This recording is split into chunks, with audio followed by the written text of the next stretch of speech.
अगर हम देखें तो एयर पोल्यूशन पिछले कुछ दिनों में सीवियर कैटेगरी में ही है दिल्ली और एनसीआर रीजन में। इसका यह मतलब है कि सांस की तकलीफ जो है आम आदमी को भी, और जिन लोगों को सांस की बीमारी है, ब्रोंकाइटिस है, अस्थमा है या हार्ट की प्रॉब्लम है, उन लोगों में ये तकलीफ बढ़ सकती है, सांस की तकलीफ ज्यादा हो सकती है।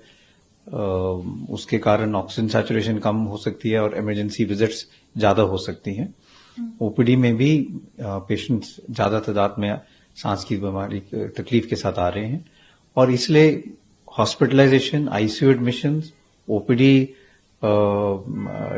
रेफरल्स पेशेंट्स में भी बढ़ रहा है और जो आम आदमी हैं जिनको कोई रेस्पिरेटरी या सांस की तकलीफ नहीं है, उनको भी सांस लेने में घुटन सी हो रही है। कई ऐसे लोग आ रहे हैं जिनको कोई दमा या सांस की तकलीफ नहीं है, लेकिन वो ये कहते हैं कि रात को उनको सांस ले नहीं पाते, चेस्ट में टाइटनेस लगती है, छाती से आवाज आने लगती है सीटी जैसी, या खांसी हो रही है और कभी कभी आंखें में भी आंखें लाल हो जाती हैं, इरिटेशन होती है और आंखों से पानी भी आ जाता है। तो अगर हम देखें जो हमारे पहले पेशेंट्स आते थे और अब, तो हम ये कह सकते हैं कि ऑलमोस्ट 15 से 20% पेशेंट्स की जो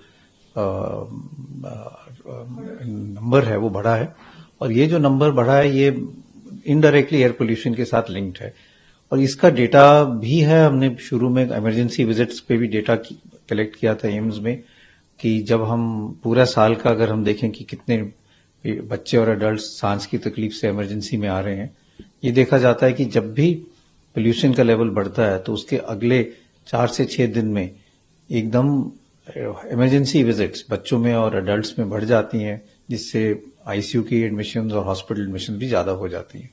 तो ये एक क्रॉनिक रेस्पिरेटरी इशू है जो हर साल हम देखते हैं और हर साल इस टाइम में एकदम एडमिशंस जो हैं हॉस्पिटल में बढ़ जाती हैं। तो हम यही कहते हैं कि जो हाई रिस्क ग्रुप हैं, एक्सट्रीम्स ऑफ एज हैं, जैसे बच्चे हैं या बुजुर्ग लोग हैं या जिनको कोमॉर्बिडिटीज हैं, क्रॉनिक रेस्पिरेटरी प्रॉब्लम है, हार्ट की प्रॉब्लम है, इम्यूनिटी कम है, उनको ज्यादा ध्यान रखने की जरूरत है और ऐसे मौसम में वो बाहर ना जाएं, घर के अंदर ही रहें।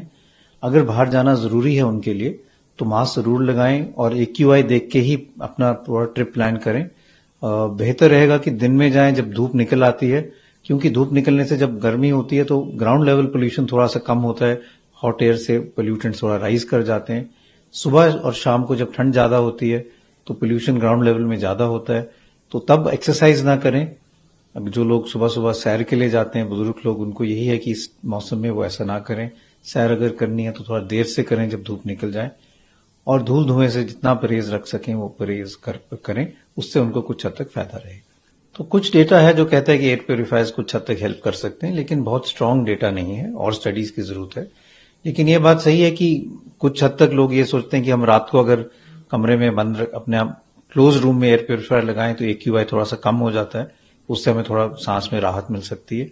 तो लगाने में नुकसान नहीं है, लेकिन ये बात सही है कि उससे ये इतना नहीं कोई कह सकता कि बहुत ज्यादा बेनिफिट हो जाएगा, क्योंकि एक तो आप बाहर जाओगे तो एक्सपोजर तो होगा ही, दूसरे जो हमारे घर है वो ऐसे एयर टाइट तो है नहीं, तो पोल्यूशन तब भी घर के रूम के अंदर आएगा खिड़कियों के थ्रू या दरवाजा जब खुला रहेगा, इसलिए प्रोटेक्शन जो है वो पूरी तरह से नहीं मिल पाता और इसलिए एयर प्योरीफायर में भी जस्ट अ टेम्पररी सोल्यूशन, हमें और लॉन्ग टर्म सस्टेनेबल सोल्यूशन सोचने की जरूरत है।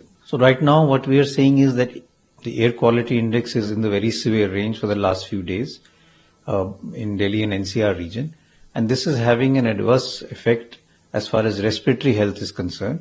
We are seeing an increasing number of patients coming to the OPD, to the emergency with respiratory problems, breathing difficulty, worsening of the underlying lung problem, whether it's asthma, COPD or bronchitis or chronic lung disease. There's also studies which suggest that this leads to worsening of heart problem with heart failure. So there is almost a 15 to 20% increase that one is seeing both in the outpatient and in the emergency department. Currently, the number of patients coming to the OPD and to the emergency departments has increased. There is also data which we had collected a few years ago, which showed that whenever the air quality is bad, in the subsequent 4 to 6 days, there is an increase in respiratory problems and increased visit to emergency by children and adults because of respiratory problems. So there is a 15 to 20% increase that one is seeing. So this is a time when the high risk group, that is the extremes of age, young children and elderly people, need to be extra careful. Those who have comorbidity, especially chronic respiratory problems, heart problem, also need to be extra careful. If your immunity is low also, you should be careful. And I would say that you should avoid going out unless it's absolutely necessary when AQI is bad. If it is necessary to go out when the sun is out and the AQI becomes a little better. Wear your mask when you're going out, because mask will give you some protection for the air that you breathe in.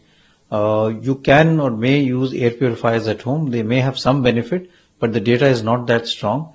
But the best thing would be to avoid going out if possible. Also, if you are having chronic respiratory problem or heart problem and that worsens, you must consult your doctor immediately, because sometimes you may have to increase your medicine to be able to get over this crisis so that you don't land up in the emergency.